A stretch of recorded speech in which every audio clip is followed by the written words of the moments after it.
പറയട്ടെ, ഇപ്പൊ ആമ്പിള്ളേർക്കാണെങ്കിൽ പോലും ഇത്തരം ചില സെക്സിനെ പറ്റി പറയുന്ന സമയത്തൊക്കെ പറയാൻ ചെറിയൊരു മടി ഉണ്ടായിരിക്കും. അതും ഒരു പബ്ലിക് പ്ലാറ്റ്ഫോമിൽ ചെന്ന് കയറുന്നവർക്ക് സംസാരിക്കുമ്പോൾ എല്ലാവർക്കും ഒരു ഇൻഹിബിഷൻസ് ഉണ്ടായിരിക്കും. ഈ ഇൻഹിബിഷൻസ് ഒക്കെ ഈ പറഞ്ഞ തൃശ്ശൂരിൽ പഠിച്ചു വളർന്ന ഒരു കുട്ടിക്ക് എങ്ങനെയാ ഈ ഇൻഹിബിഷൻസ് ഒക്കെ ബ്രേക്ക് ആയത്? എനിക്കും അറിഞ്ഞുകൂടാ, സത്യം പറയാലോ. എനിക്ക് ഞാൻ എങ്ങനെയാന്ന് വെച്ച് കഴിഞ്ഞാൽ ഇപ്പോഴും ചിലപ്പോ എനിക്ക് തോന്നിയിട്ടുണ്ട്, ഞാൻ കോളേജിൽ പഠിച്ച ഒരാളല്ല ഞാൻ എന്ന് പറയുന്നത്. ആ സമയത്ത് എനിക്ക് പീരിയഡ്സിന്റെ സ്റ്റെയിൻ എന്റെ സ്കേർട്ടിൽ എവിടെയെങ്കിലും ആയി കഴിഞ്ഞാൽ എനിക്ക് ഭയങ്കര നാണക്കേടാ. എനിക്ക് എന്തോ ഒരു നഷ്ടപ്പെട്ട പോലെ എനിക്ക് തോന്നുന്ന ഒരാളാണ് ഞാൻ. അതേപോലെ എനിക്ക് ഈ ബ്രാഡ് സ്ട്രാപ്പ് എനിക്ക് പുറത്ത് കണ്ടു കഴിഞ്ഞാൽ ഞാൻ ഭയങ്കര ഇതാ. എനിക്ക് ആ ആള് ഇങ്ങനെ ആയി എന്ന് വെച്ച് കഴിഞ്ഞാൽ എനിക്കറിയില്ല, സത്യമായിട്ട് എനിക്കറിയില്ല. പക്ഷെ കുറെ ഒക്കെ നമ്മളെ മുന്നിൽ കാണുന്ന സിറ്റുവേഷൻസും സന്ദർഭങ്ങളും ഇതൊക്കെ കാരണമാണ് നമ്മൾ മാറിക്കൊണ്ട് കുറെ പേര് നമ്മൾ ഇൻഫ്ലുവൻസ് ചെയ്തിട്ടുണ്ട്. പ്രത്യേകിച്ച് ഏറ്റവും കൂടുതൽ എന്നെ ഇൻഫ്ലുവൻസ് ചെയ്യുന്നത് ഓരോ ദിവസം എനിക്ക് ഏറ്റവും സങ്കടം തോന്നുന്ന കാര്യം കൊച്ചു കുഞ്ഞുങ്ങളെ പീഡിപ്പിച്ച് വലിയ വയസ്സായവരെ പീഡിപ്പിച്ച് എന്നൊക്കെ കേൾക്കുന്ന ന്യൂസ് കാണുമ്പോൾ എനിക്ക് അങ്ങോട്ട് ഇത് വരും, എങ്ങനെ ഇവർക്ക് ഈ സാധനം വരും? ഇത് ഏറ്റവും കൂടുതൽ ഇത് തന്നെ എന്തൊക്കെയാണ് സ്ത്രീ എന്ന് വെച്ച് കഴിഞ്ഞാൽ എന്തൊക്കെയാണ്. എന്നാൽ സ്ത്രീകൾക്ക് മാത്രമല്ല പുരുഷന്മാർക്കും ഉണ്ട്. ആൺകുട്ടികൾക്ക് വരെ ഒരു 10ാം ക്ലാസ് 8ാം ക്ലാസ്സിലുള്ള ആൺകുട്ടികളോട് ചോദിച്ചു കഴിഞ്ഞാൽ അവർക്ക് പറയാനുണ്ടാവും ഒരുപാട് കാര്യങ്ങൾ. അവർ ഇതേപോലെ അപ്രോച്ച് ചെയ്തതും അവർക്ക്, പക്ഷെ അവർ പറയത്തില്ല. എന്തുകൊണ്ടാണെന്ന് വെച്ച് കഴിഞ്ഞാൽ അവരൊരു ആൺകുട്ടിയാണ്. ഈ ഒരു സ്റ്റിഗ്മ നമ്മളെ നാട്ടിൽ അവിടെ കിടപ്പുണ്ട്. നീ ഒരു ആൺകുട്ടിയാണ്, നീ എന്ന് പറയുന്നത് ഒരു ഇതാണ്. എന്നാൽ പെൺകുട്ടികൾ എന്ന് പറയുമ്പോൾ ഒരു വൾണറബിൾ ആണ്. ഈ ഒരു സെക്ഷൽ ആയിട്ടുള്ള ട്രാൻസ്ജെൻഡേഴ്സ് ആയിക്കോട്ടെ, ആൺകുട്ടികളെ പെൺകുട്ടികൾ എല്ലാവർക്കും ഈ ലൈംഗിക അതിക്രമം എന്ന് പറഞ്ഞ സാധനം വരുന്നുണ്ട്. ഞാനിപ്പോ ഈ വീഡിയോയിൽ വന്നിരുന്ന് പറഞ്ഞു കഴിഞ്ഞാൽ ഈ ബ്രസ്റ്റ് വെജൈന എന്ന് കേൾക്കുമ്പോൾ ഇതൊന്നും അല്ല എന്നുള്ള സാധനം കുറച്ച് പേർക്കെങ്കിലും വരും. എനിക്കൊരു കമന്റ് വന്നിട്ടുണ്ട്, നീ നിന്റെ വീഡിയോസ് കണ്ട് എനിക്ക് ഇതിനോടുള്ള താല്പര്യം വരെ പോയി. എനിക്ക് വന്ന കമന്റ്, ഞാൻ ഈ ഒരു കമന്റിന് ഞാൻ റിയാക്ട് ചെയ്തിട്ടുണ്ടായിരുന്നു, എനിക്ക് ഇതിനോടുള്ള താല്പര്യം. അപ്പൊ ഞാൻ അതിന് കൊടുത്ത റിപ്ലൈ എന്ന് വെച്ചാൽ ഇതന്നെയായിരുന്നു എന്റെ ആവശ്യം എന്ന് പറയുന്നത്. നിനക്ക് ഇപ്പൊ ഇനി വേറൊരു കുട്ടീനെ കണ്ടു കഴിഞ്ഞാൽ നിനക്ക് ഈ ഒരു ആക്രാന്തം പിടിച്ച സാധനം വരത്തില്ല. ഇതന്നെയായിരുന്നു എന്റെ ആവശ്യം, ഇതന്നെയാണ് ആവശ്യം.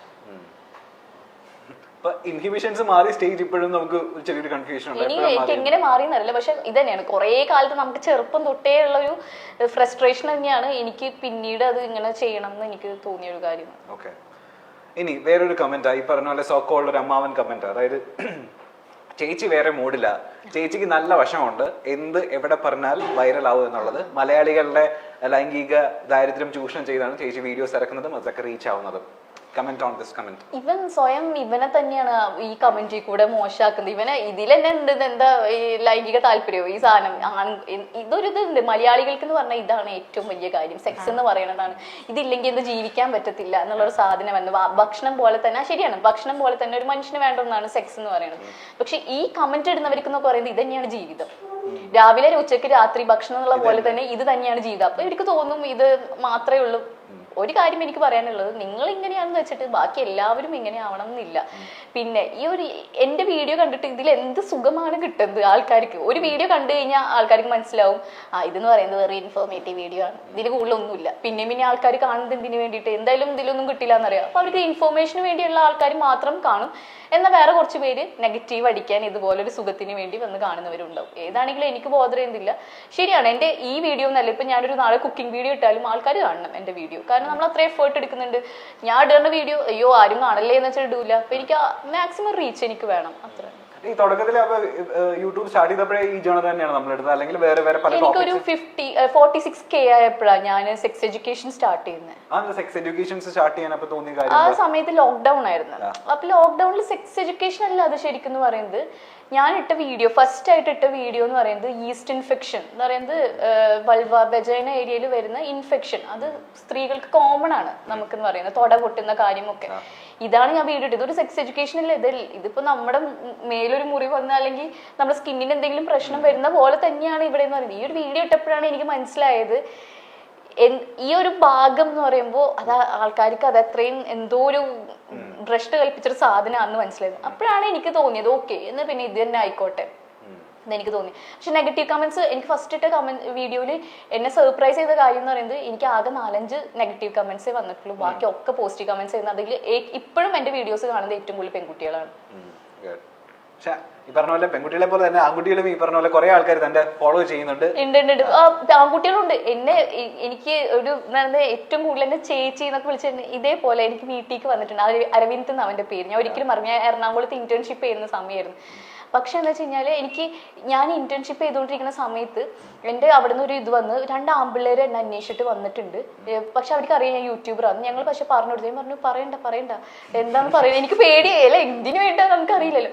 ഇത് കഴിഞ്ഞപ്പോൾ ഞങ്ങളിങ്ങനെ എനിക്ക് അപ്പോൾ നല്ല പേടിയുണ്ട്. എൻ്റെ 3 ഫ്രണ്ട്സും ഉണ്ട്. ഞങ്ങൾ ഇപ്പോൾ ഇന്റേൺഷിപ്പ് ആയിട്ട് വീട്ടിലേക്ക് വരുന്ന സമയത്ത് ഒരു 2 ആൺകുട്ടികൾ ഫോളോ ചെയ്യുന്നുണ്ട്.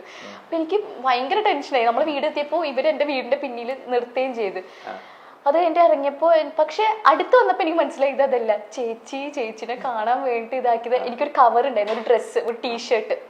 ആ ടീഷർട്ടായിട്ട് എനിക്ക് വന്നത്. എന്നിട്ട് പറഞ്ഞു ചേച്ചിനെ കാണുന്നത് ഭയങ്കര ആഗ്രഹമായിരുന്നു. ഞാൻ ബാംഗ്ലൂരെ മുമ്പ് ഇന്റേൺഷിപ്പ് ചെയ്യുന്നു, ബാംഗ്ലൂർക്ക് ടിക്കറ്റ് എടുത്തിരിക്കുകയായിരുന്നു.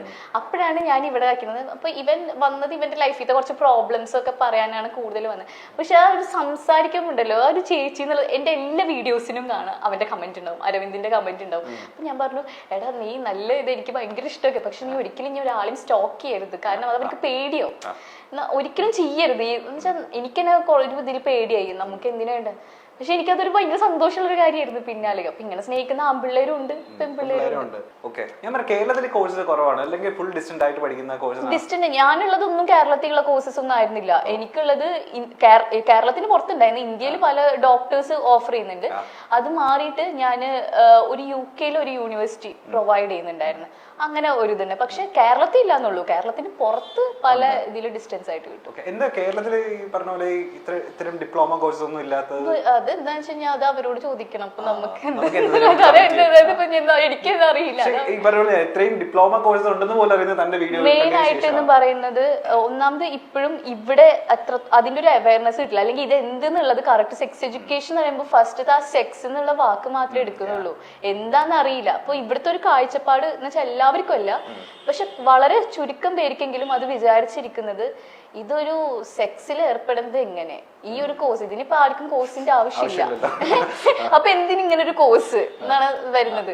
ഇതല്ല ഇതിന്റെ ഉള്ളിലുള്ളതെന്ന് മനസ്സിലാക്കാൻ. പക്ഷെ ഇപ്പൊ കുറെ പേർക്ക് മനസ്സിലായി വരുന്നുണ്ട് ഇതൊന്നല്ല. കാരണം ഞാൻ കാരണം മാത്രമല്ല, കുറച്ച് ഒരു 10% ആൾക്കെങ്കിലും ഞാൻ ഇൻഫ്ലുവൻസ് ചെയ്തിട്ടുണ്ടാവും ഇതല്ല എന്ന് മനസ്സിലാക്കാൻ. എന്നാൽ വേറൊരു 10% ആൾക്കാർക്ക് ഇതൊരു മോശപ്പെട്ട കാര്യമാണെന്നും കൂടി എന്റെ ഭാഗത്ത് നിന്ന് ഇൻഫ്ലുവൻസ് ചെയ്തിട്ടുണ്ടാവും.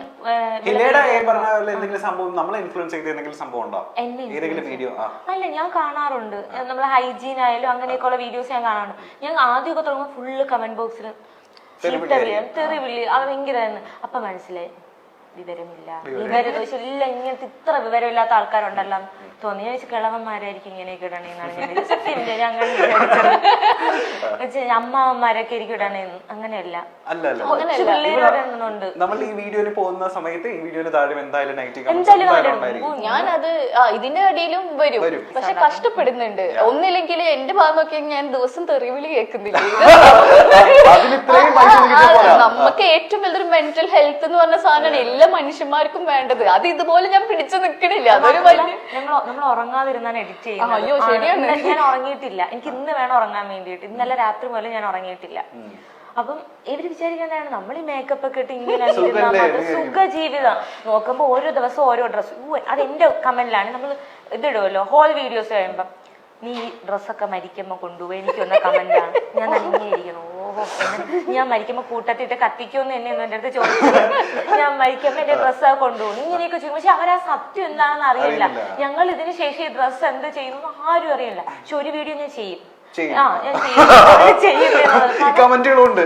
കാരണം എന്റെ മാത്രമല്ല, നമ്മൾ ഏത് ബ്യൂട്ടി ബ്ലോഗ് ഏത് ഫാഷൻ ബ്ലോഗ് ഇട്ടാലും ഈ ഡ്രസ്സൊക്കെ നിങ്ങൾ എന്താണ് ചെയ്യുന്നത്, നിങ്ങൾ പാവപ്പെട്ടവർക്ക് നിങ്ങൾ എന്താണ് ഈ ക്രൂരതയെ കാണിക്കാന്നൊക്കെ ചോദിക്കാറുണ്ട്. അങ്ങനെ കമന്റ്സ് വരും, വെറൈറ്റി ഓരോ മേഖല അനുസരിച്ചിരിക്കും വരുന്ന കമന്റ്സ്. എന്നെ സംബന്ധിച്ചാണെങ്കിൽ നമ്മളിപ്പോ ബ്യൂട്ടി വ്ളോഗേഴ്സ് പ്രോഡക്റ്റിന്റെ റിവ്യൂ ചെയ്ത നിനക്ക് പ്രോഡക്റ്റേ ഉള്ള റിവ്യൂ ചെയ്യാം. അടുത്ത നമ്മൾ എന്തെങ്കിലും നമ്മളെ കുഞ്ഞു കുഞ്ഞു പൊടിക്കൈകളുണ്ട് DIYs, അത് ഷെയർ ചെയ്ത് നിനക്ക് ഇതേ ഉള്ള. അപ്പൊ എനിക്ക് കൺഫ്യൂഷൻ, നമ്മൾ സത്യം എനിക്ക് അറിഞ്ഞോണ്ട് ഞാൻ ഇപ്പോഴാണ് ഞാൻ കുറച്ചുകൂടെ മനസ്സിലാക്കണം. എന്ത് ചെയ്താലും കുറ്റമാണ്, നിന്നാ കുറ്റം ഇരുന്നാ കുറ്റം. ഈ പറഞ്ഞ പോലെ തുടക്കകാലത്ത് ഈ പറഞ്ഞ ഭയങ്കര തെളിവ് ആയിരുന്നല്ലോ നമ്മളൊരു സെറ്റ് ഓഫ് കോണ്ടന്റ്സിന്. അപ്പൊ ഞാൻ ചോദിക്കുമായിരുന്നു, എവിടെ നിന്നിട്ട് ഇത്രയും ധൈര്യം പിന്നെ ഈ പറഞ്ഞ പോലെ ഇത്രയും തെറിവിളി കേട്ടിട്ടും ഇത്രയും ട്രോൾസ് നമുക്ക് വന്നിട്ടും അതൊന്നും മൈൻഡ് ചെയ്യാതെ നമ്മളുടെ കോണ്ടന്റിൽ നമ്മൾ വിശ്വസിച്ച് മുന്നോട്ട് പോകാനുള്ള ഒരു ധൈര്യവും ഈ പറഞ്ഞ പോലെ ഒരു സെൽഫ് കോൺഫിഡൻസ് ഒക്കെ എവിടെ കിട്ടിയത്, എങ്ങനെയാ കിട്ടിയത്? അത് ഒന്ന് ഫാമിലി, എന്റെ ഫാമിലി എപ്പോഴും എന്റെ കൂടെ ഉണ്ട്. പിന്നെന്ന് പറയുമ്പോ ആദ്യം ഒരു വട്ടം നമുക്ക് തെറി കേട്ട് കഴിഞ്ഞാൽ സങ്കടം വരും, രണ്ടാമത് കേട്ടാലും സങ്കടം വരും. ഒരു 10 ശീലമായി കഴിഞ്ഞാൽ നമ്മൾക്ക് തൊലിക്കട്ടി, എന്താ കണ്ടാമൃഗത്തിന്റെ തൊലിക്ക് കട്ടി കൂടുന്ന പോലെ നമുക്കതാവും. സത്യം പറഞ്ഞാൽ എന്നെ സ്ട്രോങ് ആക്കി എടുക്കുന്നത് ഈ നെഗറ്റീവ് അടിക്കുന്നവരാ.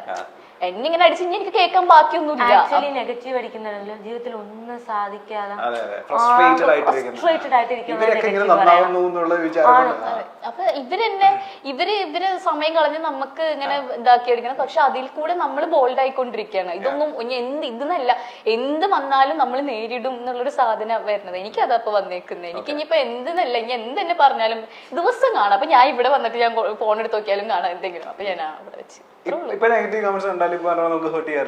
ഇല്ല, എന്നെ ഇപ്പൊ ഒരു നെഗറ്റീവ് കമന്റ്സും ഹേർട്ട് ചെയ്യാറില്ല. എനിക്ക് ഇങ്ങോട്ട് വന്ന ചില കമന്റ്സിനൊക്കെ ഞാൻ നല്ല റിപ്ലൈ തിരിച്ചു കൊടുക്കും. ഞാൻ തെറിയൊന്നും പറയാറില്ല അവരെ പോലെ, പക്ഷെ കൊടുക്കാനുള്ളത് ഞാൻ കൊടുക്കും. എന്നാലും എനിക്കൊരു സമാധാനം കിട്ടുള്ളൂ, ഒരു ചെറിയ സുഖം, ഒരു ചെറിയ മനസ്സുഖം. അതെങ്കിലും എനിക്ക് വേണ്ടേ. നെഗറ്റീവ് കമന്റ്സ് വരും, പക്ഷെ എനിക്ക് മറ്റേ സെക്ഷുവലി ഉള്ള കമന്റ്സുകൾ വരും. അയ്യോ അത് ഒരിക്കൽ ഞാൻ അന്തം വിട്ടത്, ഈശ്വര ഇതൊക്കെ എന്താണ് പറയുന്നതെന്ന്. ഒരു പുള്ളിക്കാരൻ എനിക്ക് കമന്റ് ഇട്ടേക്കുന്നു, പറയാമെന്ന് എനിക്ക് അറിഞ്ഞുകൂടാ. ഓക്കെ, നിങ്ങളത് കേൾക്കണം. പുള്ളിക്കാരന് എന്നെ കണ്ടിട്ട് പുള്ളിക്ക് എന്തോടെ അവനെ പറയണ അങ്ങനെ എന്തോ തോന്നിയെന്ന് പറഞ്ഞു. എനിക്ക് കറക്റ്റ് വാക്കറിഞ്ഞൂടാ. ഇജക്റ്റ് അങ്ങനെ എന്തോ പറയത്തില്ലേ, അങ്ങനെ പറഞ്ഞു. അപ്പൊ ഞാൻ പറഞ്ഞു ഒരൊറ്റ ചുറ്റിയിടേണ്ട ഒരു അടി അടിച്ചത് എല്ലാ പ്രശ്നവും ഞാൻ കമന്റ് എന്റെ ഉണ്ട്, ഞാൻ കാണിച്ചു തരാം.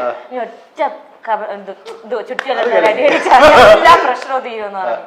അത് എന്നും വന്ന് ഒരൊറ്റ എസ് എന്ന് പറഞ്ഞ കമന്റിൽ എനിക്ക് അറിഞ്ഞൂടാ.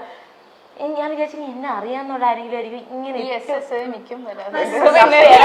ഞരമ്പനാണോ ഡാർക്ക് വാട്ടർ ഇങ്ങനത്തെ കുറച്ച് സാധനങ്ങളുണ്ട്. എന്ന് പറഞ്ഞാൽ ഈ നമുക്ക് കമന്റ് ഇടുമ്പോ പേര് വരുമല്ലോ, ഇങ്ങനെ ഇമെയിൽ പോലെ ID പോലെ.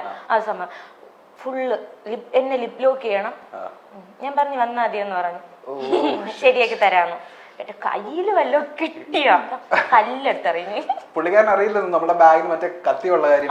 ഞാൻ പെപ്പർ സ്പ്രേ കൊണ്ടാണ് വന്നത്. ഇപ്പൊ ഞാൻ ഇവിടെ വന്നപ്പോ ഇവിടെ വന്നപ്പോഴും ഞാൻ പെപ്പർ സ്പ്രേ കൊണ്ടാണ് വന്നത്. ഞാൻ ട്രെയിനിൽ ഒറ്റയ്ക്കാണ് വന്നത്. അത് ഈ ബസ്സിലെ ഇങ്ങനെ ചേർന്നിരിക്കാം, ഇങ്ങനെ ബാഗ് ഒന്ന് കെട്ടിപ്പിടിക്കാന്നൊക്കെ പറഞ്ഞ ആൾക്കാർ കയറാനുണ്ട് ബസ്സിൽ, KSRTC തിരക്കുള്ള ബസ്സിൽ. അവർക്ക് വെച്ചേക്കണത് എനിക്ക് വയ്യ. പണ്ടേ എനിക്ക് ഇതാണ് ചെയ്തത്. എന്റെ അമ്മ എന്നെ പറഞ്ഞോണ്ടെന്നെ അടി ഉണ്ടാക്കല്ലേ. പോലീസ് സ്റ്റേഷനിൽ നമ്മെ വിളിക്കില്ല, അമ്മ എപ്പോഴും പറഞ്ഞോണ്ട കാര്യമാണതാണ്. കുത്തിയല്ല, ഞാൻ ഒരിക്കൽ റിയാക്ട് ചെയ്തിട്ടുണ്ട്. എന്നെ ഇങ്ങനെ മിസ്ബിഹേവ് ചെയ്തിട്ട് റിയാക്ട് ചെയ്തിട്ടുണ്ട്. അല്ലാതെ ഞാൻ ഒരിക്കൽ ഇയാൾ ഞാൻ നോക്കിയപ്പോ ഇങ്ങനെ ഒരാൾ സ്കൂളിൽ പഠിക്കുമ്പോ ചേർന്ന് വന്നു, ഇങ്ങനെ അടുത്തോടെ ചേർന്ന് അപ്പം തന്നെ ഞാൻ എന്റെ ഇൻസ്ട്രുമെന്റ് ബോക്സിൽ കോമ്പസ് ഉണ്ടല്ലോ എടുത്ത് ഇങ്ങനെ അതെന്റെ ഫ്രണ്ടാണ് പറഞ്ഞു തന്നത്. അങ്ങനെ നിന്നാ മതി, എന്തെല്ലാം എടുത്ത് ഇങ്ങനെ നിന്നാ. ഇപ്പൊ ആൾക്കാർക്ക് കോമ്പസ് ഒക്കെ എടുത്തിട്ട് ഇങ്ങനെ നിൽക്കും. ഞാൻ തന്നെ വിചാരിച്ചിട്ടുണ്ടായിരിക്കും, എനിക്കറിയാം. പുള്ളിക്കാരപ്പം തന്നെ ഫ്രണ്ടിലോട്ട് പോയി. ഞാൻ ഈ കുത്തി ഇനിയിപ്പോ അവിടെ ഇരിക്കുന്ന മാമിയാരൊക്കെ പറയും ഞാൻ വിളിച്ചോണ്ട് വന്ന ആളാണെന്ന് പറയും.